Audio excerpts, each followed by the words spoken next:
When you read the Bible, pay attention. Don't remember the stories. Learn the codes. It's a coded document. Focus. Find the codes. You know, I was leading prayers on Friday night and something hit my spirit. Jesus came and said, the flesh is weak. The spirit is willing. I said, wait.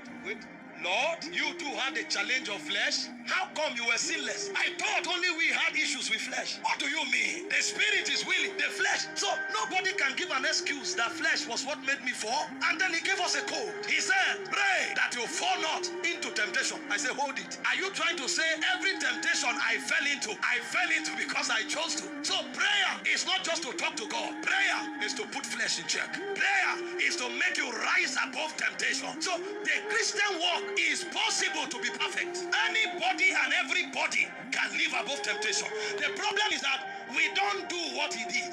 When he noticed that flesh was weak, he separated himself. He carried those who believed. He carried those who were committed to him and went to Gethsemane. And even in Gethsemane, he began to fractionate them. The first 7 are not as strong as the last 3. So he separated the 8 rather and moved 3 forward. He now saw that these 3, they can't support well. He still left them behind and stepped aside. And he prayed until flesh submitted. When he stood up, he walked up to those who came to arrest him. There was no fear. There was no contemplation. He spoke with audacity.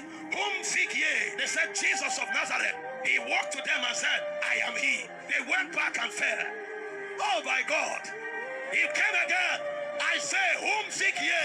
They said, Jesus of Nazareth. I told you already. I am he. They went, my God, my God, my God. Back at up. You know what that means? Every temptation you overcome, new levels are added. Greater measures are released. Greater dimensions are released. The book is coded. The book. I speak over someone. Every word you came here with, you are leaving them behind.